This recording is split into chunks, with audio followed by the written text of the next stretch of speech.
following program may contain coarse language, violence, nudity, mature subject matter, or scenes which may not be suitable for all viewers. Viewer discretion is advised. All Hit Radio.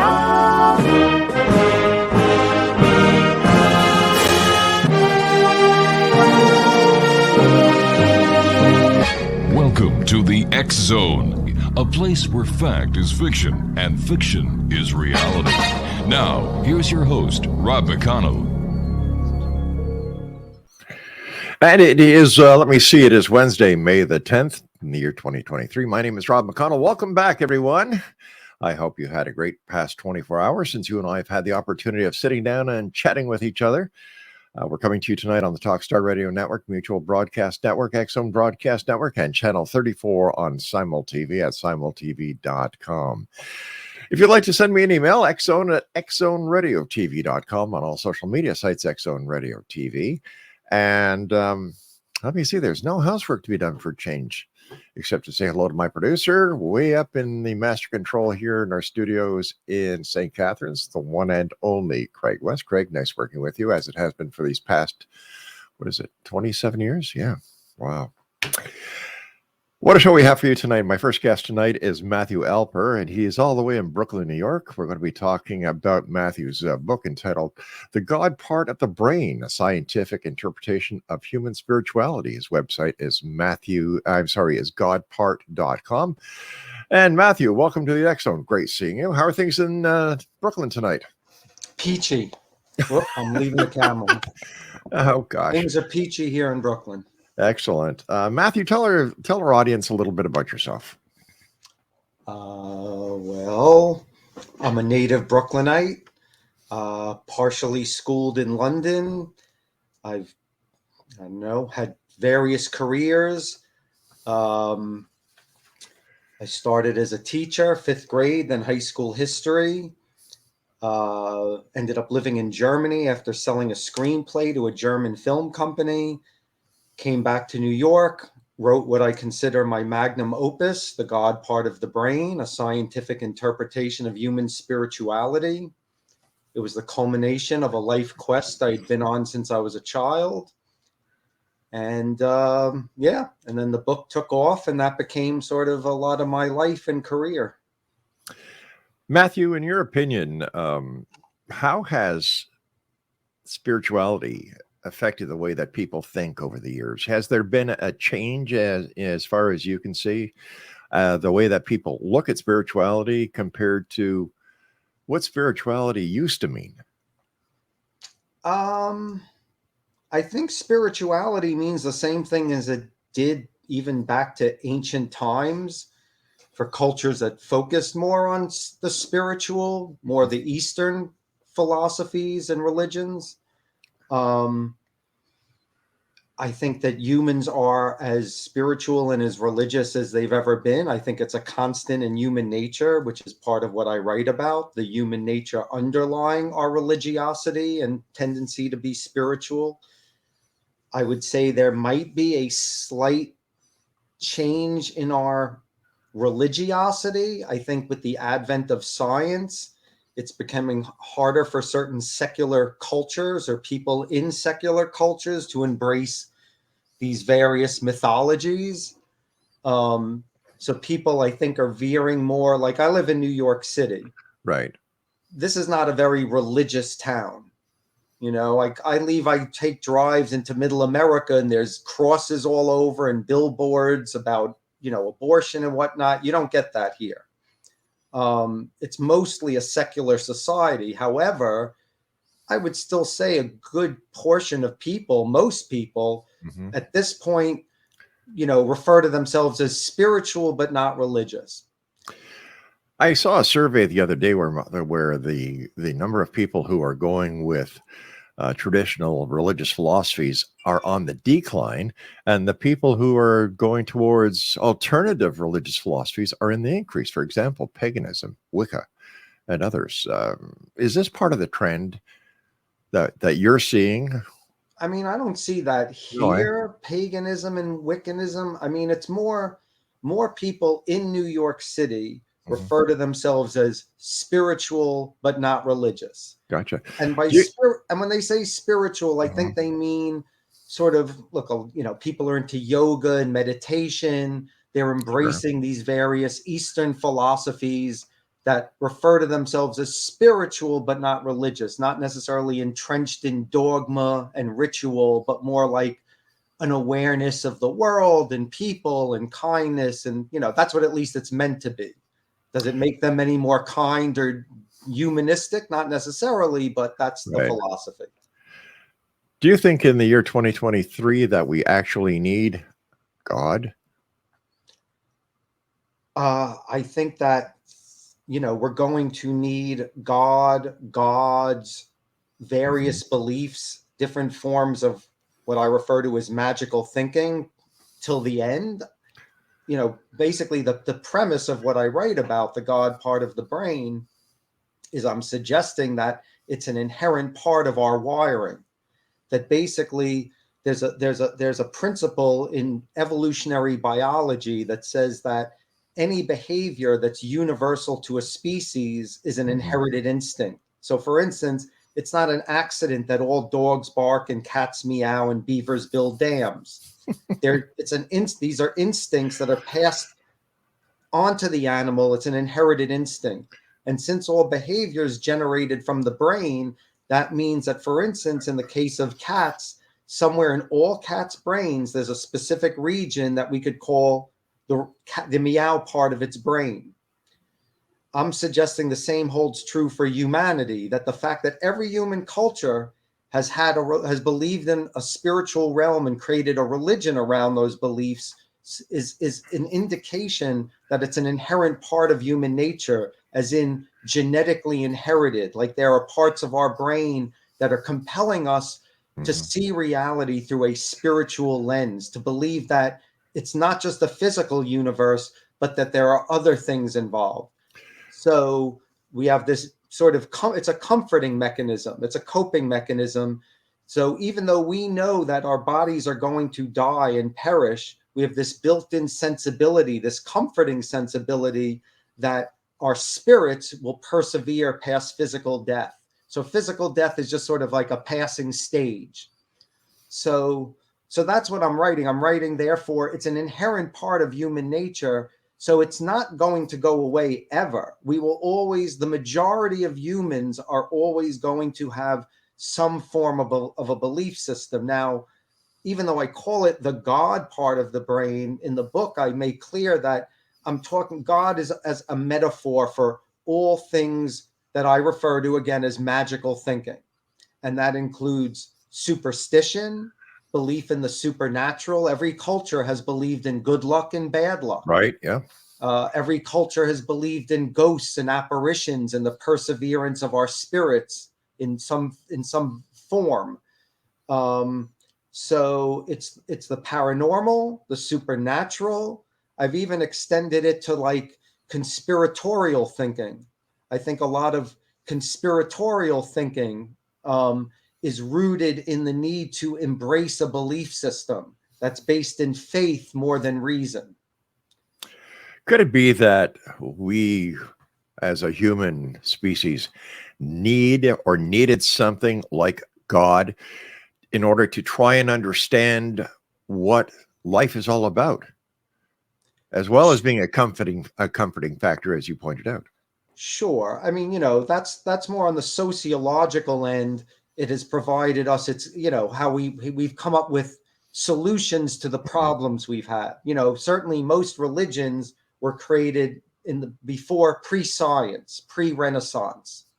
So when there was lightning, when it rained, we didn't know about condensation and evaporation and water molecules.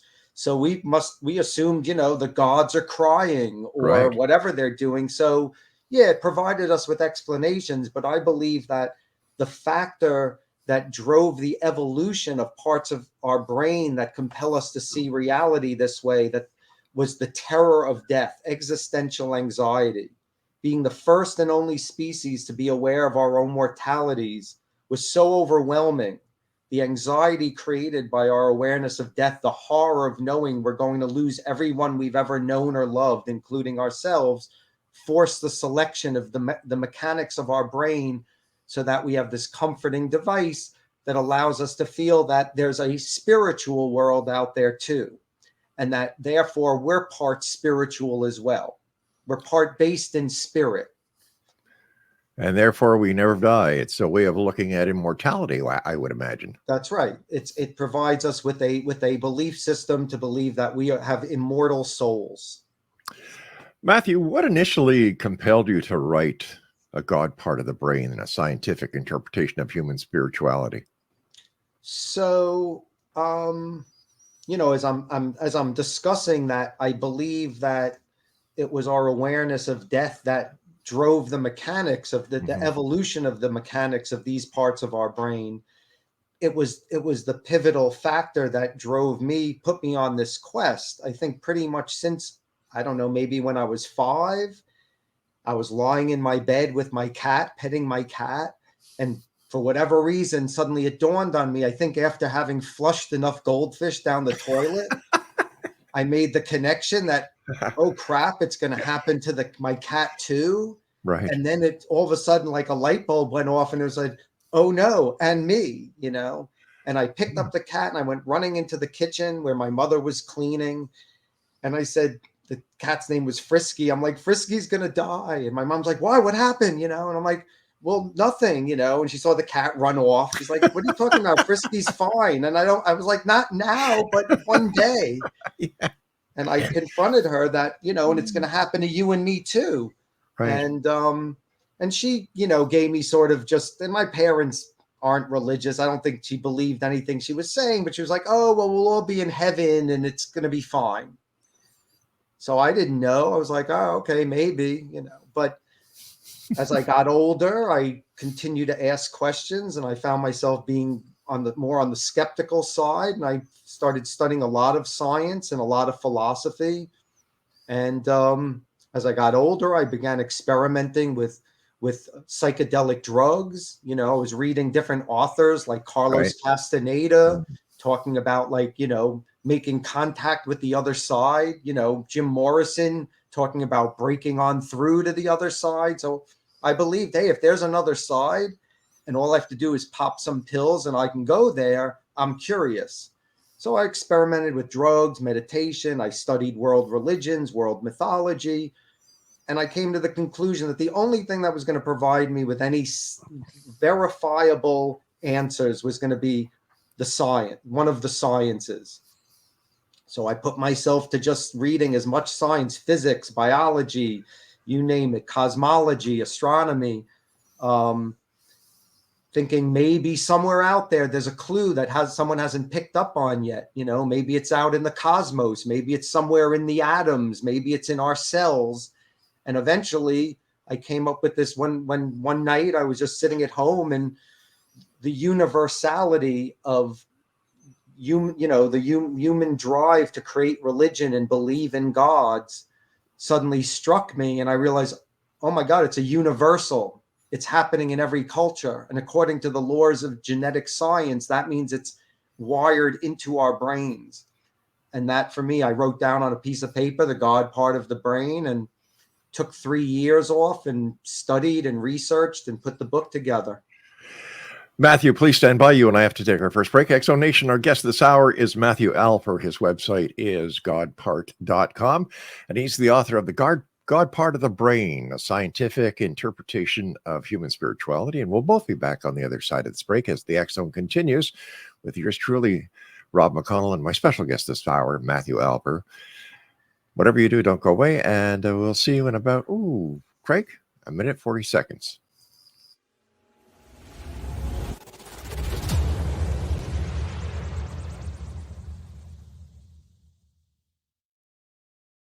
So I was watching the X Zone TV channel last night when I was abducted by aliens, and they kept repeating to me over and over again, simultv.com, simultv.com. What's simultv.com? That's what I asked them. They had it written on the side of their UFO. How do you spell that? UFO. No, I mean simultv.com. simultv.com. simultv.com. Right. SIMULTV.com. Interesting that you were abducted by aliens in a simultv.com UFO last night. Oh, yeah? Yeah. Now that you mention it, I remember now last night I was awakened from a deep sleep. My great-grandmother was standing there. She said she come from the hereafter to tell me about simultv.com. She even spelled it out for me. SIMULTV.com, sonny boy. SIMULTV.com. SIMULTV.com, sonny boy. Wow. Yeah. Guys, you'll never guess what my psychic guru just told me. SIMULTV.com. Exactly. Are you guys psychic too? Of course. We all know about simultv.com. SIMULTV.com.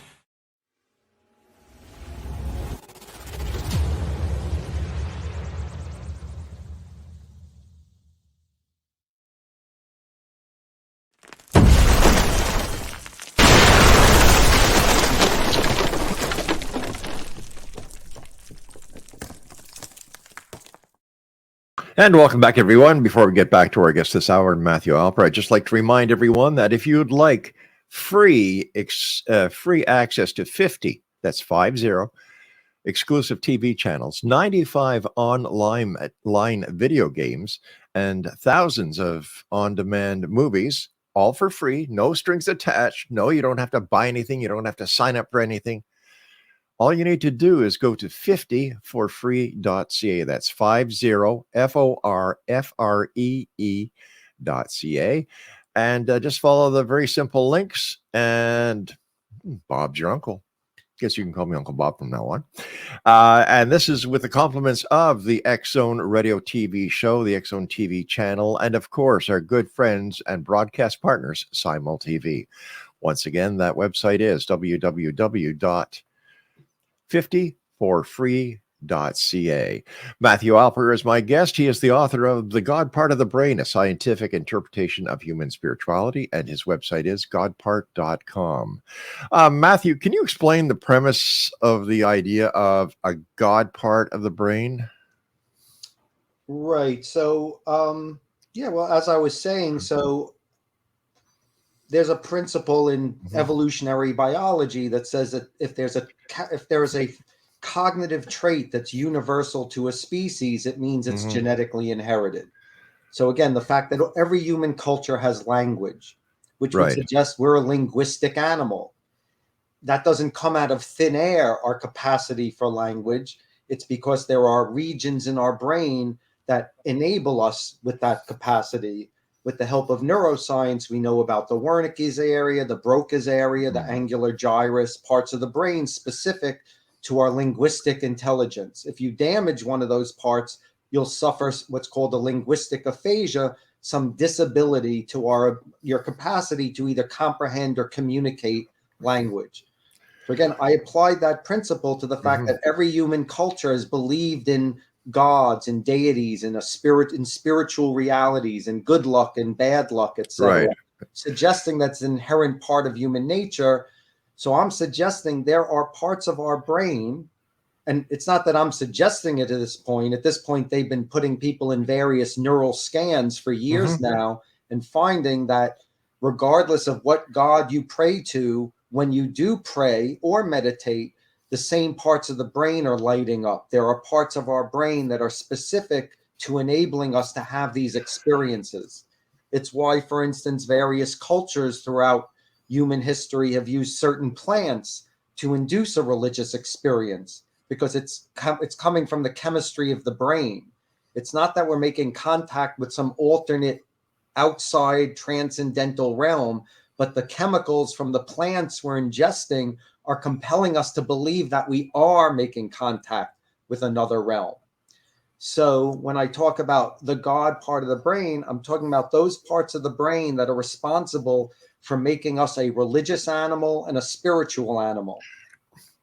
But if humans are hardwired, Matthew, to believe in spirituality and spiritual reality, as well as a God, why are there atheists? Okay, well, that would be chapter 10 of my book. So there's also a principle with evolutionary biology that says that for every trait we possess, we fall into a bell curve. So for instance, if we took a simple physical trait like height and we rounded up 1,000 people from any population, and we measured their height, they would fall into a bell curve. Most people would be of what we would call average height. But on the tapering extremes, there would be like 10 to 15% of people who would be shorter than average and 10 to 15% of people who would be taller than average. You apply that to something like musicality. Humans are a musical animal. Most of us have what we would call average musical potential. If we're trained, we can learn an instrument. We can hum a song. We can sing along with a song. However, on the tapering extremes of that bell curve, some of us are born tone deaf. And on the other side, some of us are born musical savants. We're gifted musically. It's an innate thing. Kids who are 5 years old who hear Beethoven for the first time sit down at a piano and can play note for note in perfect time. So it's part of our wiring. So I'm suggesting if it's part of our wiring, the same bell curve will apply.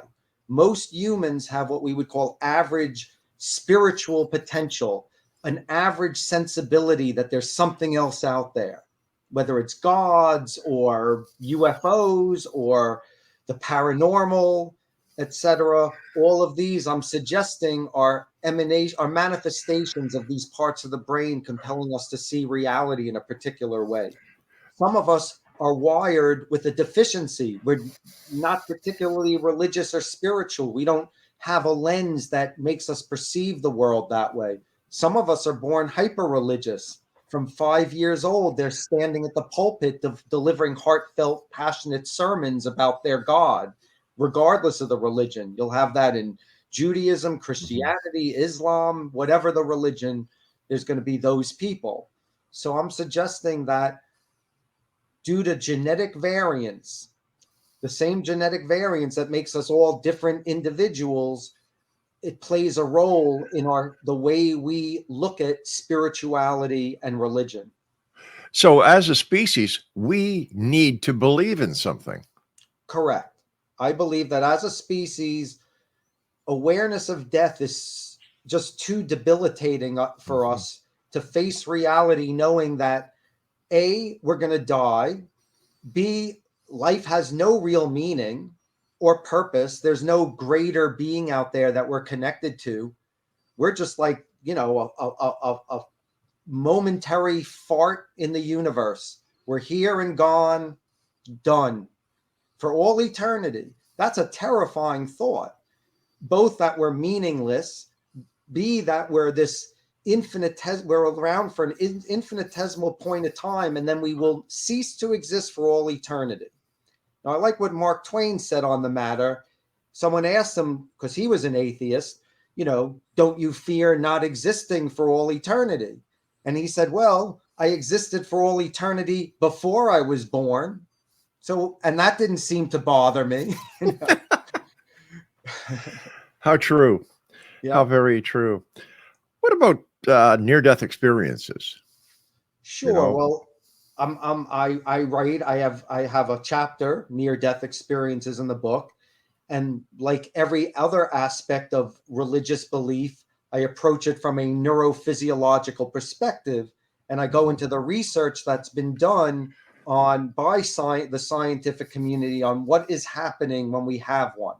Now, first of all, it's another universal.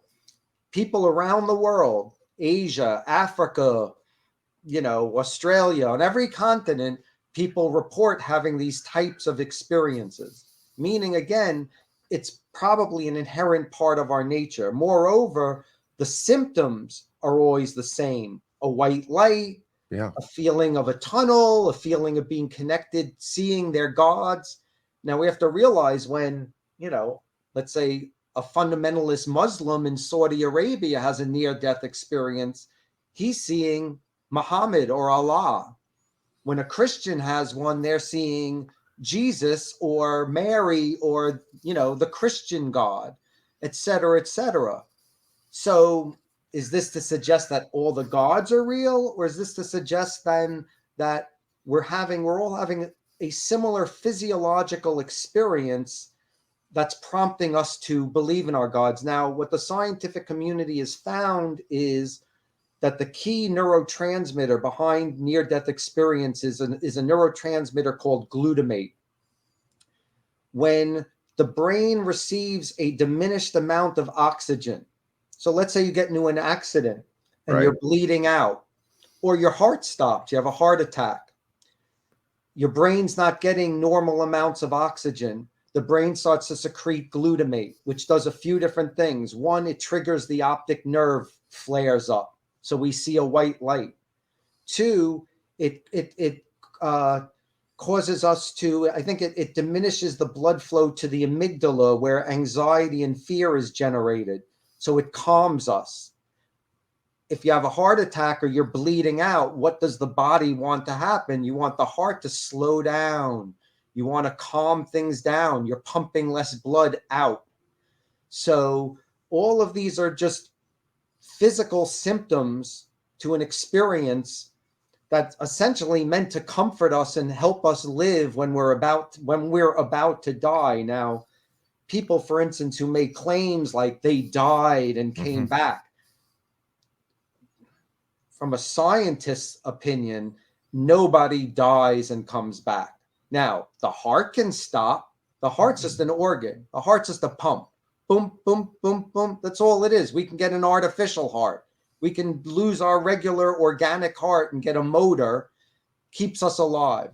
When the heart stops, nobody dies. Just your body's no longer pumping blood. When the brain dies, consciousness ceases. Now, some people are in comas. Their brains have died, but their bodies are alive. So they've lost consciousness.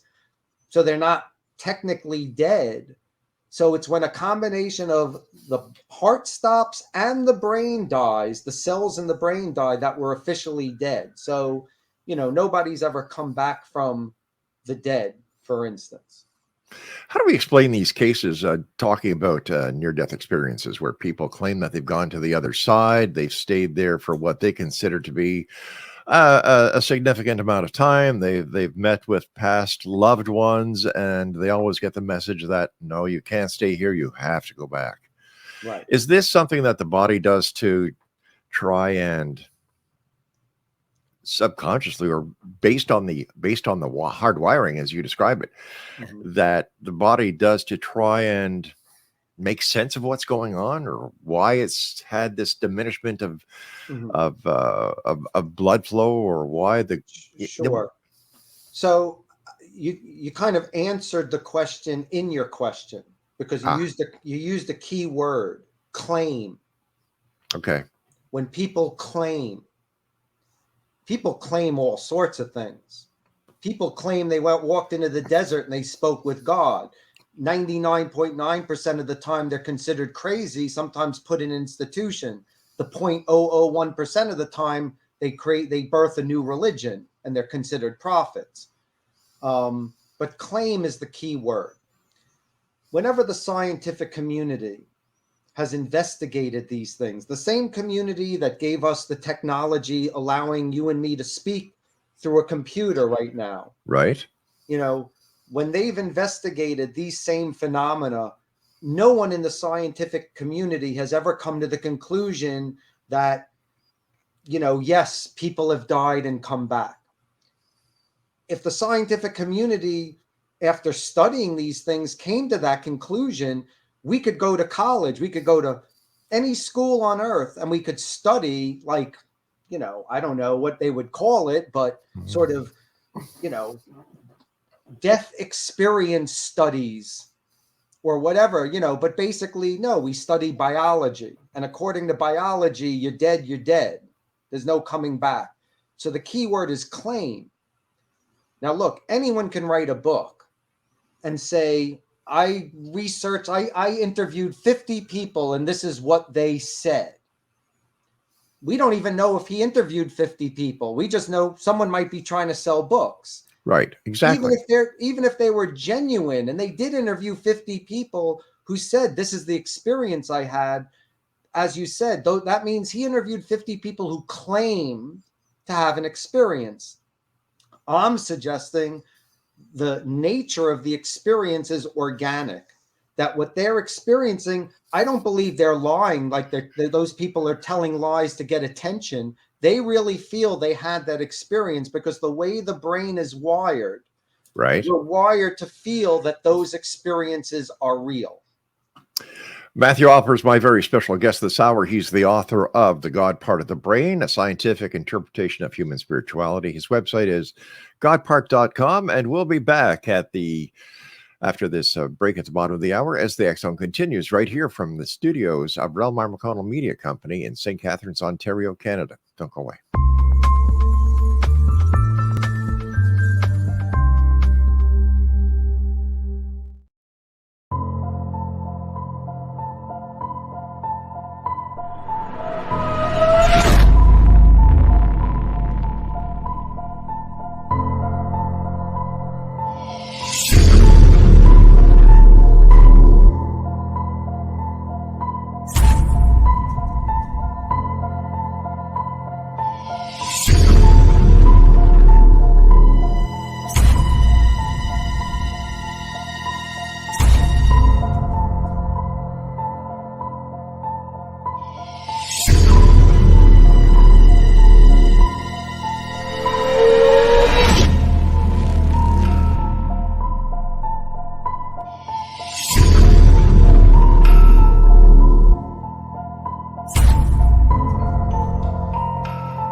Matthew Alper is my special guest this hour, X Zone Nation. He's the author of The God Part of the Brain, a scientific interpretation of human spirituality. The website is godpart.com.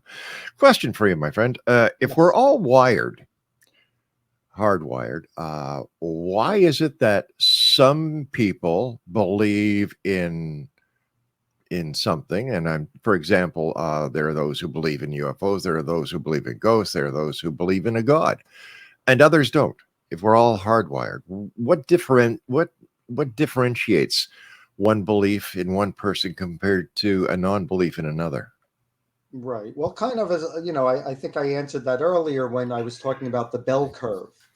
Okay. That some of us are more wired, just like some of us are wired to be more musical or less musical. Gotcha. So I think the same applies to that. Actually, I have a question for you. Sure. And in the beginning of the show, there was an advisory warning that, there could be cursing, nudity. Mm-hmm. So I'm like, am I entitled to strip down naked while we're on the show? Is that cool? Well, actually, you put your shirt on to come on the show, so I appreciate. I did. Yeah. Well, the modest side of me said, "Hey, if we're going to go video, I'll put a shirt on." But then I saw the warning. It was like, "Hey, there might be nudity." I was like, "I didn't need to put a shirt on after all." Strange things have happened over 35 years, my friend. Very strange things. So our insurance company for broadcast insurance asked us, "You want the policy? You've got to put the disclaimer in." Okay. And our lawyers said, "Do it." Okay, makes sense. Have you ever had an instance of a guest start stripping down? I'm guessing no. Yes. You did. Okay. Yes. All right. Don't tempt me. Yeah. She was called. What? Craig? Who was it? That's right. Her name was Lila, and she listen to this, okay? And she was a psychic stripper. And as she was giving you a psychic reading, she would take her clothes off. All right. Ah. Well, I'm a stripper neuroscientist. So as I get into talking about different parts of the brain, with each part, I remove a different article of clothing. Yeah, yes, but I don't think that you have a 44D. I don't. Lila did. Mm. Great seeing you. Thanks for joining us tonight, Matthew. Sure. Even though you don't believe in God, Right. what is your take on such things as, I know I was going to say psychic strippers, but we'll put that one aside for now. But for example, extraterrestrials. Okay. Good question. So, I believe that to a certain extent, extraterrestrials do fall into the auspices of magical thinking, but it's different than gods. So do I believe personally that there's extraterrestrial life in the universe? I would say probability-wise, most likely yes.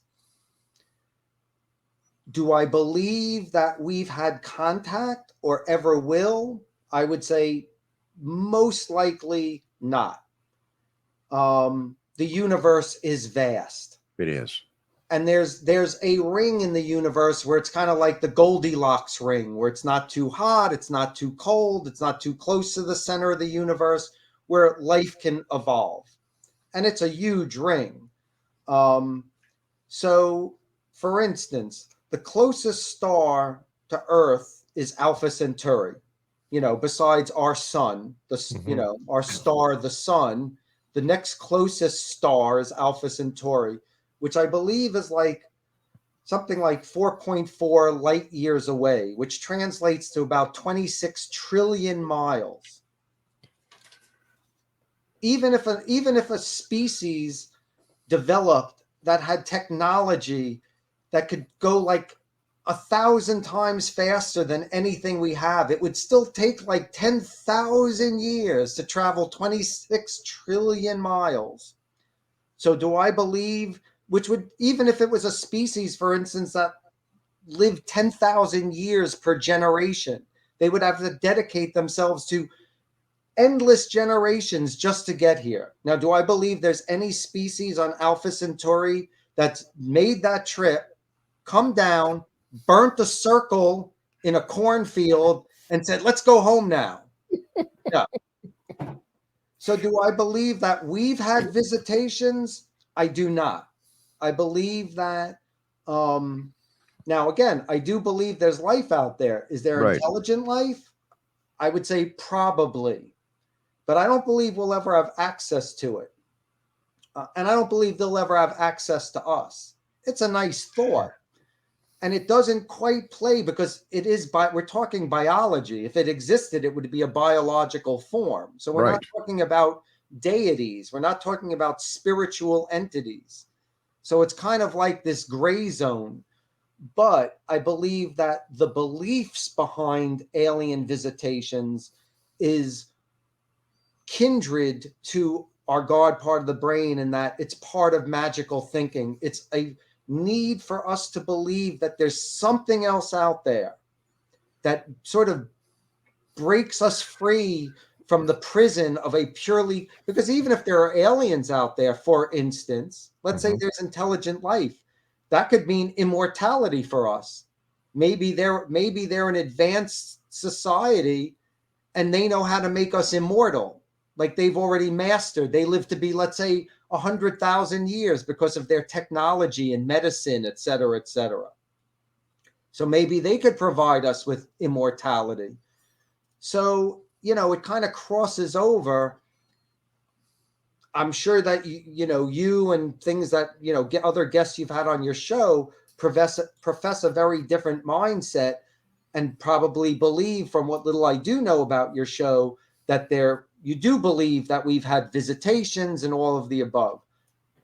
I'm going to be contradictory in that regard and suggest that that's wishful thinking. That's part of our need to believe that there's something else out there, because otherwise we're just left with ourselves, and we're just ashes to ashes, dust to dust. And it's a very sad story with a very sad ending, and no one wants to have to face it.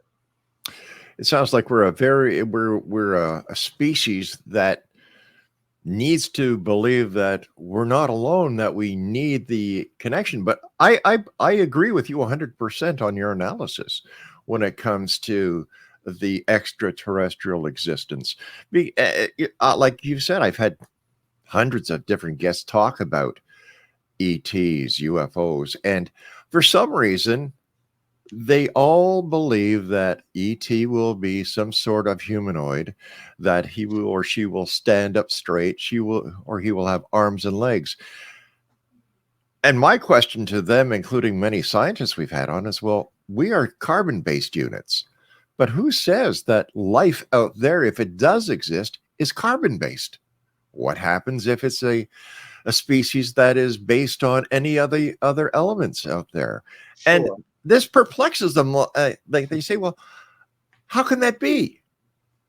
Right. Well, part of the instinct I think that we have is to anthropomorphize, to project our humanity onto our beliefs. Look at the gods of every religion. They're humans. Right. They're humans with wings, or who breathe fire or fly or sit on a throne in the sky. They're humans. All of our gods are humans. The demons are not. Every culture also has demons, which are sort of, deformed humans with horns and scales. But for the most part, we anthropomorphize. So we do it to our aliens, we do it to our gods, etc. It seems that we're a binary existence, that that it's zeros and ones relate to good, bad, in, out, right, left. If you have a positive, you have to have a negative. It seems that when you cut through the crust of the matter, that we're a very simple species, that we ourselves complicate things, and it's our inability to accept the facts that create this illusion of extraterrestrials, angels, gods, and so on. I agree. Yeah. So let me ask you, Matthew, how do you see the human race or humanity evolving in the future? Have we stopped evolving, or will we continue to evolve? Okay. Also, an excellent question that I touch on in my book. So again, as I've sort of mentioned, I believe that our possession of these parts of our brain that compel us to see reality this way were birthed out of the fear of death, of our awareness of death. Right. So I have chapters in the book dedicated to why did we evolve this? And basically I say, so awareness of death, what makes us unique, which made us the first species to be aware of our own deaths, is we possess parts of our brain that enable us the capacity for self-conscious awareness. We're the only self-consciously aware organism. If you take chimps and put them in a cage with a mirror on one wall, for the first 4 days, they will act antagonistically towards their own reflection, but they can learn with time that it is their reflection. They're the only other animal that can even recognize their own reflection. But essentially, so what happened was humans became the first self-conscious organism. And the reason we evolved self-conscious awareness was because it provided us with an advantage that made us the most powerful species on Earth. Because basically it provided us with the capacity for self-modification. Because once humans evolved the capacity to say, I am, let's say it gets cold out, we get hit with another ice age. Unlike every other species on Earth that's going to have to wait millions of years to evolve a thicker coat of fur or a thicker layer of fat, humans can say, I am cold. And within an hour, we can sew ourselves a coat. So because of self-conscious awareness, we possess the capacity for self-modification. We can alter our environment at will.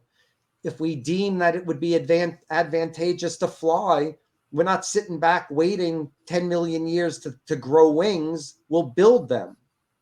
So because of our brain power, we can basically now adapt to any environment, whereas every other species has to wait for natural selection to take place for it to adapt to a change in its environment. So I believe because of this capacity to adapt to any environment, to modify ourselves to meet any environment. I mean, at this point, we can travel even off the planet. We can go to the moon. So there's no environment we can't tackle. As a result, I believe basically we're done evolving. We've transcended the process of natural selection. So if we get hit with another ice age, it's not like suddenly, we're going to get a thicker coat of fur. I remember being a kid and reading comic books, and, it was like man in the future. And there'd be images of like some sort of green humanoid with a giant head with veins on it, depicting like how big our brains have grown. Our brains aren't going to grow. We're just going to build computers. Computers are the new brain. So our brains aren't going to grow. Our capacity to create technologies that will be even more intelligent than we are will come to place. But again, we're never going to be an alien creature with a giant veiny head with 5 times the brain power. We don't need it. We have enough brain power right now to make a synthetic brain that will do the thinking for us. And we're seeing it. It's happening before our eyes. Like, we live in the first generation in just the last couple of years where this is now a reality. And now there's the debate of like, did we just screw ourselves? Did we just create the matrix? Yeah, exactly. And that's I can give you a perfect example about that. And one of the many that are out there, what happened recently with the Writers Guild of America, they went on strike because they're afraid that artificial intelligence is going to replace writers and screenwriters and so on and so forth. As always, Matthew, I sincerely appreciate your time being with us. I, for one, am very glad that you wrote your book, The God Part of the Brain, A Scientific Interpretation of Human Spirituality. We need to look at both sides of the coin. We just can't be a society that says this is white, this is black. There has to be gray, because it's with the gray that we proceed and evolve as a species. And thank you so much for being with us tonight. Thanks for having me on. What are your final thoughts? What would you like to share with the X-Zone Nation tonight before we say goodnight? I don't know. I have no lasting wisdom. I'm not one of the prophets. Yeah. Be kind to thy neighbor. Oh, gosh. And thyself. To thine own self be true, right? And that too. I'd love to have the pleasure of having you back on the show again, because, I found this to be a great hour. So thank you so much. Continued success. You just let me know. Have your producers send me an email. Matthew, thank you so much. Take care of yourself. And once again, X-Zone Nation, our guest this hour has been Matthew Alper. He is the author of The God Part of the Brain, A Scientific Interpretation of Human Spirituality. Before we say so long, Matthew, where can they get a copy of your book? You can go to Amazon.com, BarnesandNoble.com. And if you want to learn a little bit more, you can go to www.godpart.com. Matthew, I'm sure many listeners will, and thank you for all your hard work and dedication and trying to put some sense into what is going on around us each and every moment of our life. Thank you very much, sir. Thanks, Rob. Really, thank you. Good night. X-Zone Nation, my guest this hour has been Matthew Alper. Once again, he is the author of The God Part of the Brain, A Scientific Interpretation of Human Spirituality. His website is godpart.com, and his book is available, as Matthew just said moments ago, at Amazon.com, Barnes & Noble, and all fine bookstores everywhere. I'll be back on the other side of the news at 6.5 minutes past the top of the hour as we continue here in the X-Zone with yours truly, Rob McConnell, from our broadcast center and studios in St. Catharines, Ontario, Canada.